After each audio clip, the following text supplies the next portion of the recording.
తెలిసిందనుకుంటే మన వాళ్ళకి ప్రజలకి తెలంగాణకు తిరిగి అవన్నీ రాళ్ళు రప్పలనుకుంటారు. అక్కడ నీరు ఉందని వరి పంటల్లో కరీంనగర్ ఇవన్నీ కూడా నెంబర్ 1గా ఉంటాయని కూడా నిన్నే చెప్తున్నాడుగా రేవంత్ రెడ్డి.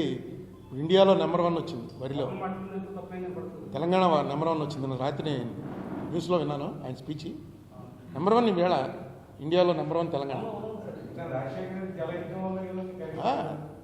ఏదైనా కాంగ్రెస్ టైంలో జరిగినవేనండి. అయితే మీరు చెప్పింది నేను అనేక సార్లు చెప్పాను, మీరు వినలేదు. నేను అనేక సార్లు స్టాటిస్టిక్స్తో సహా చెప్పాను. ఆంధ్ర తెలంగాణ ఈక్వల్గానే డెవలప్ అయ్యాయి. వాటర్ విషయంలో మాత్రం ఇప్పుడు వాటర్ ఎందుకు వాడుకోగలుగుతున్నారంటే ఫ్రీ కరెంట్ కాబట్టి. లేకపోతే ఎప్పుడు కూడా అగ్రికల్చరల్గా ఆంధ్రాకి డౌన్ కాబట్టి వచ్చి నీళ్ళు పడిపోతుంటాయి మనకి, వాళ్ళు తోడుకోవాలి. ఆ డిఫరెన్స్ ఎప్పుడు ఉంది, వాళ్ళకి ఇబ్బంది ఎప్పుడు ఉంది. ఇప్పుడు తోడేసుకుంటున్నారు ఎందుకంటే ఫ్రీ కరెంట్ గవర్నమెంటే భరిస్తుంది కాబట్టి. కానీ ఎకనామిక్స్ చూసుకుంటే అది కూడా తప్పేవాళ్ళు. అక్కడ ఇండస్ట్రియల్గానే డెవలప్ అవ్వాలి. నెక్స్ట్ మనకేంటండి, ఇప్పుడు చంద్రబాబు నాయుడు గారు ఎంత డెవలప్, అన్నీ అమెరికా నుంచి వచ్చేస్తుంది, అక్కడి నుంచి వచ్చేస్తున్నాయి డబ్బులు, గూగుల్లో వచ్చేసింది, ఆదాని వచ్చేసాడు, అందరూ వచ్చేస్తున్నారు. ఇంత బాగా మీరెందుకు రారు? మీ హెడ్ ఆఫీసు ఇంకా హైదరాబాద్లోనే ఉంది. మీ హెరిటేజ్ హెడ్ ఆఫీస్ తీసుకొచ్చి అమరావతిలో పెట్టండి. ముందు పెడితే ఏంటి, మనకేంటి ప్రయోజనం? ఆ ట్యాక్స్ ఇది మనకు వస్తుంది. ఇన్కమ్ ట్యాక్స్, కార్పొరేట్ ట్యాక్స్ ఏదైతే కలెక్షన్ అవుతుందో, ఏ స్టేట్ నుంచి కలెక్షన్ అయితే ఆ స్టేట్ అకౌంట్లో పడుతుంది. అలాగే జగన్మోహన్ రెడ్డి, భారతీ సిమెంట్స్, సాక్షి, అతనికి ఉన్న వ్యాపారాలు అన్నీ హైదరాబాద్లోనే ఉన్నాయి. ఇక్కడికి రారు. సినీ పరిశ్రమ సరే అది ప్రైవేటు, వాళ్ళని మనం అడగలేం, వాళ్ళకి ఇష్టమైతే చేస్తారు. అది వీళ్ళిద్దరు ముఖ్యమంత్రులను ఇద్దరు కూడా స్టేట్ డెవలప్మెంట్ కోసం, అందులో చంద్రబాబు నాయుడు గారు ప్రధానంగా. ఈయన ఎప్పుడు 15 ఏళ్లలో మనం ఈయనకి నిజంగా తెచ్చినవన్నీ లెక్కేసుకుంటే ప్రపంచంలో ఉన్న ఇండస్ట్రీలన్నీ ఆంధ్రాలోనే ఉండాలి. ఆంధ్రప్రదేశ్ అనండి, ఆంధ్ర అనండి, అన్నీ ప్రతిసారి పెడతారు. ఇన్ని కోట్లు వచ్చాయని చెప్తూ ఉంటారు. అదే మొట్టమొదట మనం వచ్చి అప్పుడు మీరు కూడా రండి అని పిలవాలి. ఏమండి అమరావతి అనేది అసలు నేను బుక్ కూడా అమరావతి అని బుక్ కూడా రాశాను. నాకు అర్థం అవ్వట్లేదు నిజంగా. నాకు అమరావతి ఏంటన్నది నాకు ఇప్పటివరకు ఏం చేస్తున్నారు, ఏం జరగబోతుంది అన్నది నాకైతే అర్థం కావట్లేదు. అంటే మోడీ గారు డబ్బులు ఇవ్వడం ఆయన జేబులో డబ్బులు ఏం కాదు. ఇక్కడ ఇచ్చారంటే మొత్తం ప్రపంచం అంతా ఎందుకు ఇవ్వట్లేదు స్పెషల్ కేటగిరీ స్టేటస్? ఇక్కడ ఇస్తే దీనికన్నా ముందు నుంచి డిమాండ్ ఉంది. బీహార్ ఉంది, రాజస్థాన్ ఉంది, మధ్యప్రదేశ్ ఉంది. ఎక్కడి నుంచి వాళ్ళకి ఏం చెప్పాలి? అందుకే దీనికి ఏదో డబ్బులు ఇస్తాం, ఆ డబ్బులు ఇస్తూ ఉంటారు, అది ఇవ్వరు. ఏ రూపాయి ఇచ్చినా పార్లమెంట్ ఆమోదించాలి. అక్కడ పార్లమెంట్ ఆమోదించే ముందు మొత్తం రికార్డులు పెట్టిన తర్వాత ఏ దేశానికి ఎంత ఇచ్చారు, ఏ రాష్ట్రానికి ఎంత ఇచ్చారో క్లియర్గా. దీనికి ఒక పద్ధతి ఉంది. ఊరికే పిఎంకి సంబంధించిన పిఎం రిలీఫ్ ఫండ్ ఇలాంటివేవో ఆయన సంతకం పెట్టి ఇచ్చేయచ్చు. కానీ దేశం ఉన్నటువంటి ఆర్థిక పెట్టడంలో ₹1 ఇచ్చినా సరే దానికి ఎలా ఇవ్వాలి అన్నదాని మీద చాలా ఇది జరుగుతుంది. మోడీ గారి టైంలో కాబట్టి అడిగేవాళ్ళు లేడు కాబట్టి వాళ్ళకి ఎలా కావాలంటే అలా రాయించుకుని ఇచ్చేస్తుంటారు.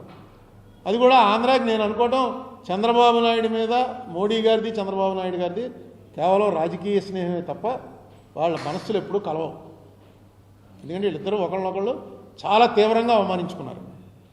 ఒక ప్రధానమంత్రి స్థాయి మర్చిపోయి ఆయన రాజమండ్రి మీటింగ్లో ఏం మాట్లాడాడో మీరు అందరికీ గుర్తు. ఒక ముఖ్యమంత్రి స్థాయి మర్చిపోయి సాక్షాత్ అసెంబ్లీలో చంద్రబాబు నాయుడు గారు మోడీ గురించి, మోడీ భార్య గురించి ఏమన్నారో. అందుకని వీళ్ళది వేళ అవసరం. ఈవేళ జగన్ కొట్టాలంటే కలవాలనుకున్నారు, కలిశారు, కొట్టారు. ఇది ఎంతకాలం కొనసాగుతుంది అన్నది చూడాలి.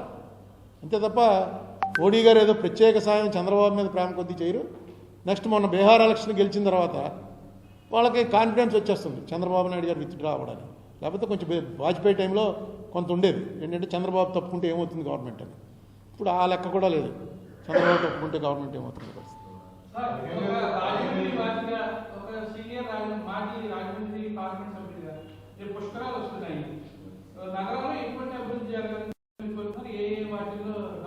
అంటే పుష్కరాలంటే వచ్చి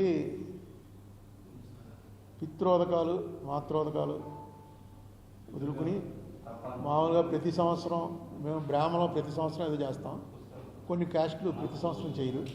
వాళ్ళకు అవకాశం 12 ఏళ్ళకి ఒకసారి వచ్చి ఆ వేళ తర్పణం ఇచ్చేస్తే నీకు రిలీవ్. అది అసలు పుష్కరాల వెనకాల ఉన్నది.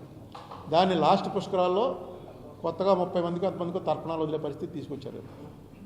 పుష్కరాల్లో గవర్నమెంట్ చేయవలసింది లా అండ్ ఆర్డరే, ఇంకేమీ ఉండదు. క్యూ కంట్రోల్ చేయడం ఒకటే వాళ్ళ పని. అక్కడే ఫెయిల్ అయ్యారు.